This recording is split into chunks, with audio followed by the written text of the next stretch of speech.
they need to go to meetings, because this is when everything's happening. They discuss it in public, but maybe 5 people show up. And so they can get away with all kinds of things. And, we are more and more of a socialist state than people have any idea.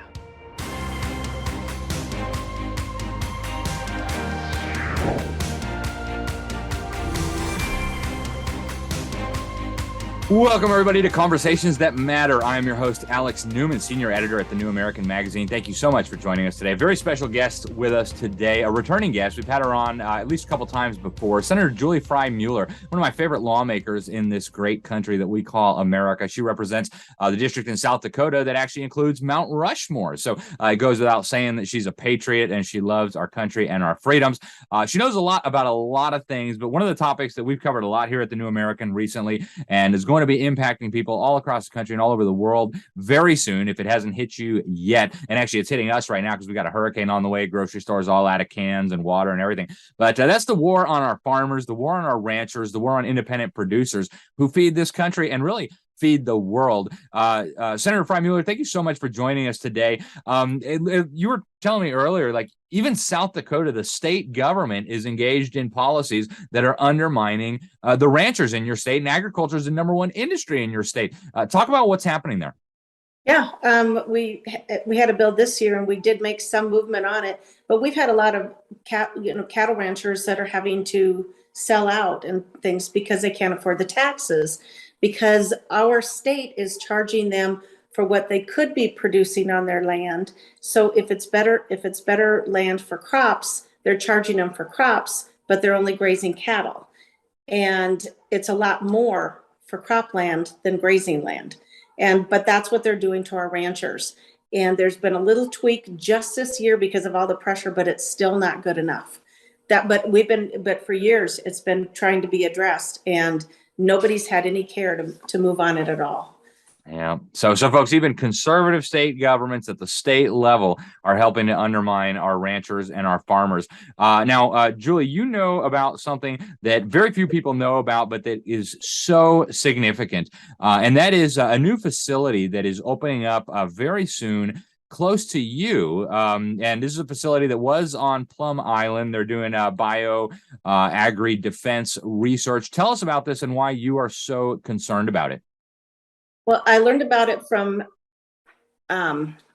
Bill Bullard. He's president of RCAF nationwide, and he started getting on this back in 2008 under Obama, when this idea to move this biolevel 4 animal and human disease testing facility to Manhattan, Kansas. And Manhattan, Kansas accepted it as economic development, which was stupid. And that's to move something that is so dangerous for all of us because of our food source. And of course, look what happened during the pandemic COVID thing. Did I hurt your feelings, Alex, by saying Not at all. Hit the nail on the head, really. Just wanted to make sure I was okay.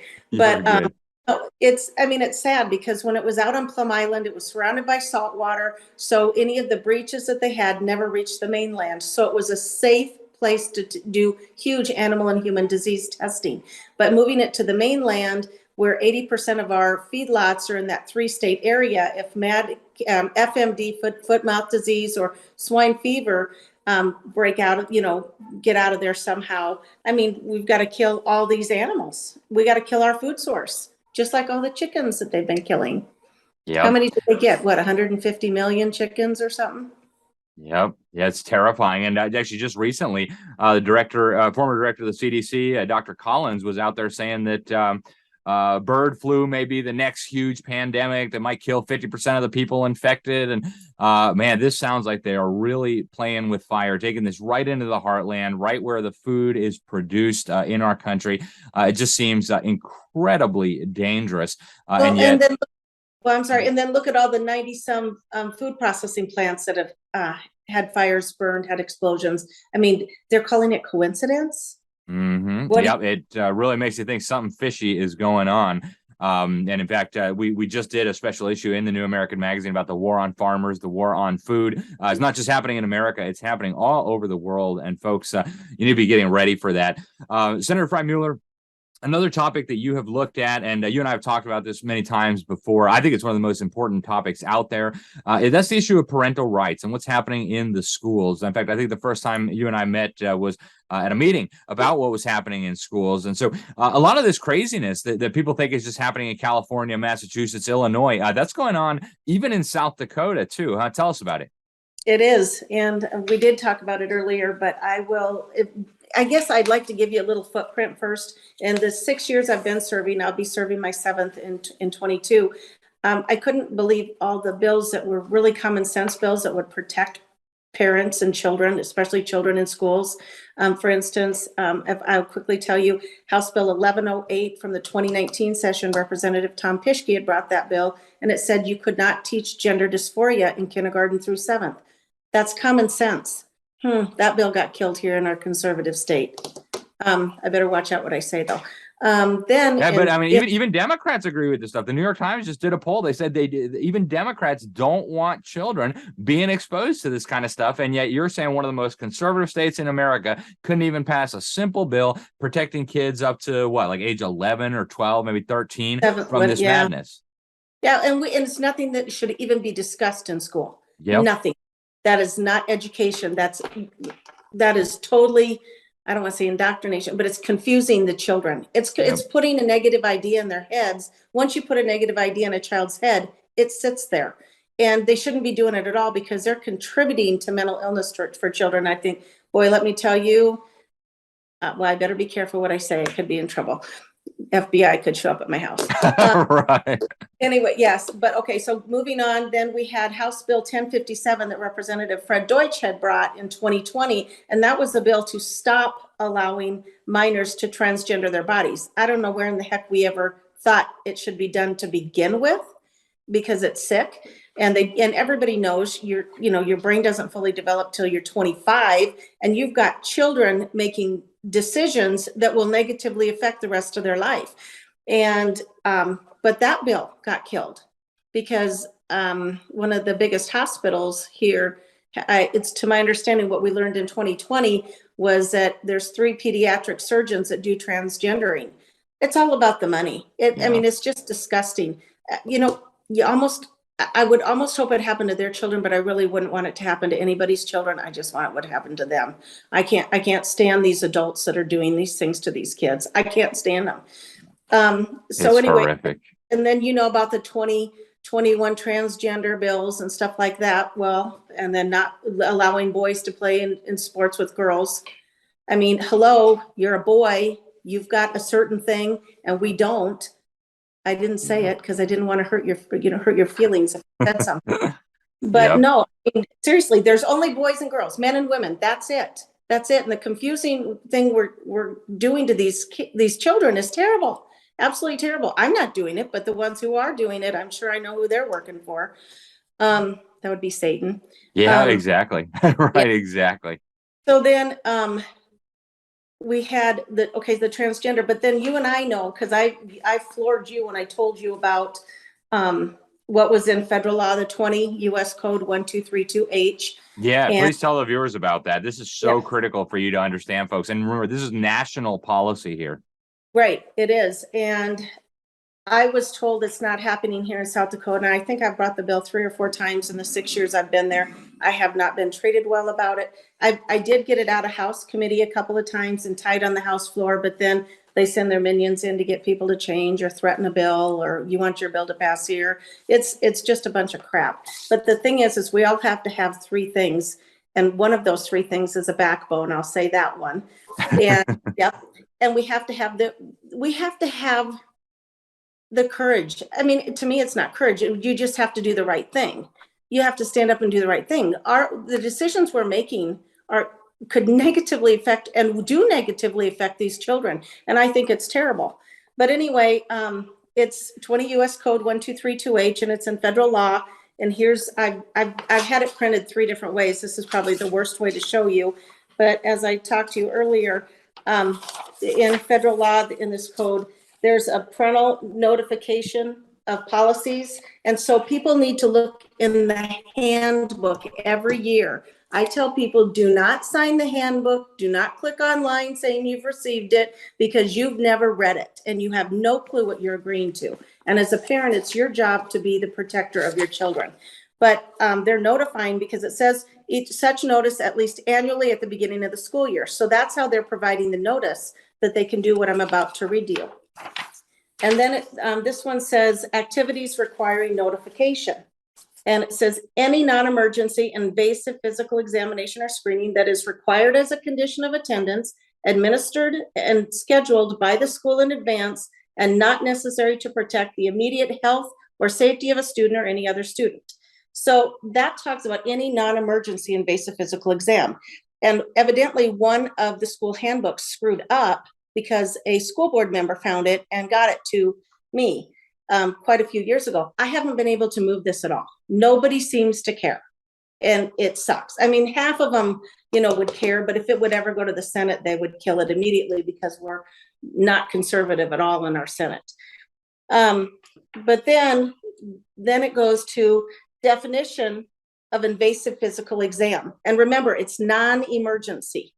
And schools are scheduling these appointments. The term invasive physical examination means any medical examination that involves the exposure of private body parts or any act during such examination that includes incision, insertion, or injection into the body. So like I said earlier on the other show, you could get a COVID shot now.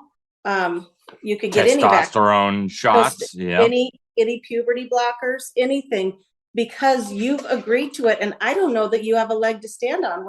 Ignorance is not an excuse in the law. And once you sign the handbook, I care about the children, but I'm irritated because we all just blindly trusted for so many years. We were stupid.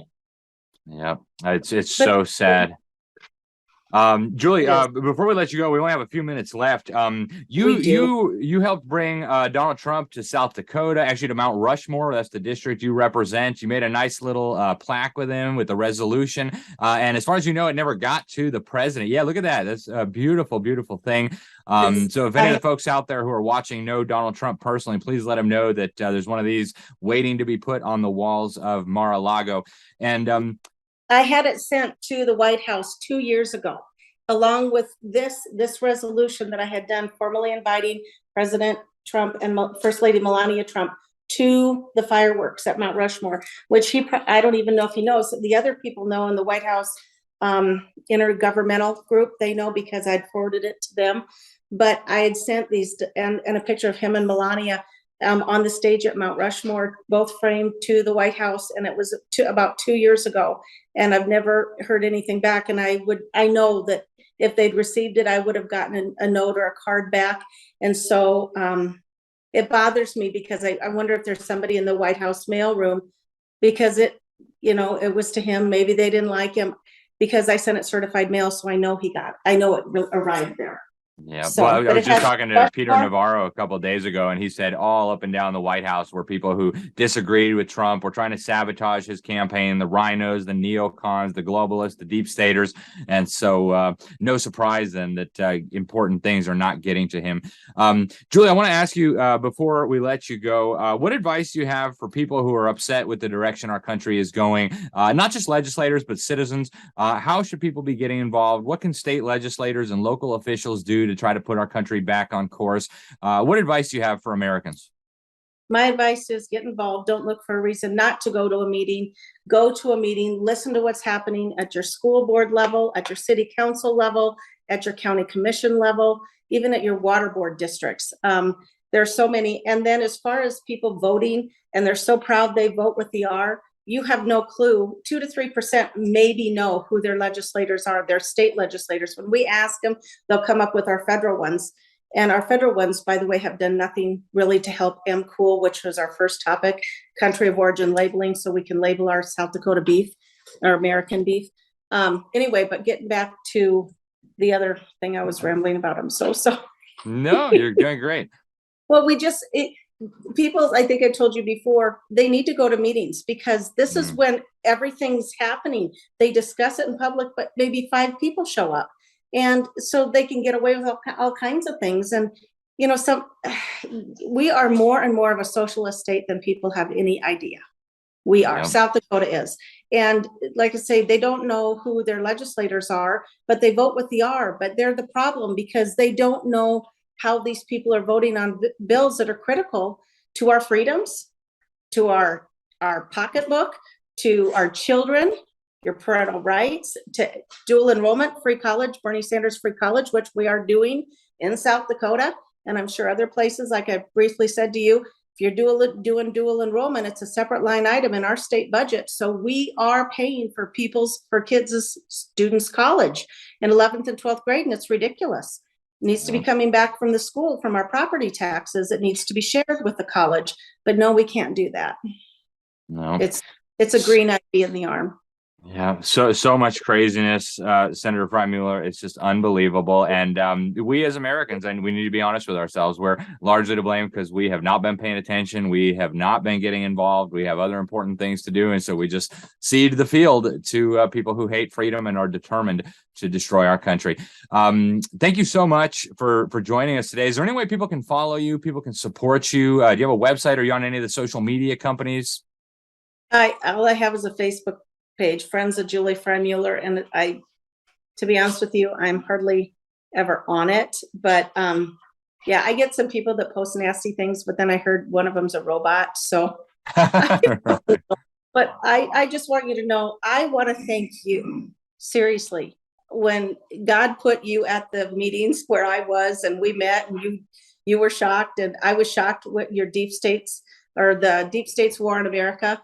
My gosh, what an amazing job you did presenting that. And that made me and Mike, sick to our stomachs. It made everybody sick to our stomachs, what you had exposed. So thank you. And we have a ton of New American magazines. We're saving them all for history, along with the Epoch Times. You should see them. And I'm not really a hoarder, but I'm saving those because unfortunately, I think someday, hopefully somebody wants to read back and see what America should be or was or something. I mean, Alex, you got a lot of children. I've got 5 grandchildren. I care, and we can't people are too lazy. They just don't care. We're looking at increasing Medicaid in our state. I don't want to pay for any more people's health insurance. Mine's enough. You know what I mean? We take care of ourselves, and they want to have us pay for preschool, and that's taking care of children at the taxpayers' cost. And I'm sorry. And then they want to expand marijuana now in our state, and that's up on November 8th. Just what we need. That doesn't happen. But I mean, there's so many things going on in South Dakota, and it's getting ruined. I mean, we're not perfect in any way. I don't believe we're a red state. I believe people think we're a red state, but if you actually do your research, I don't think we are, which is sad.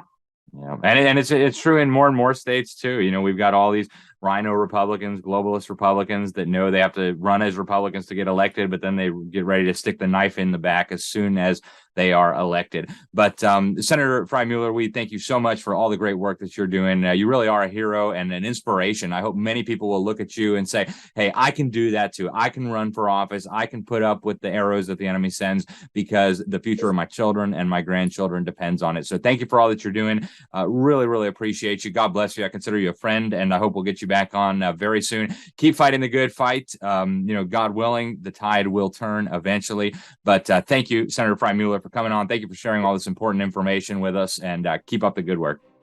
Thank you. And God bless you and your whole team and Mike Lindell and everything he's doing. Thank you so much.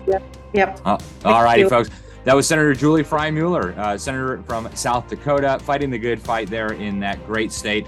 Thank you for tuning in. I'm Alex Newman. This is Conversations That Matter. Until next time, thanks for watching, and God bless you all.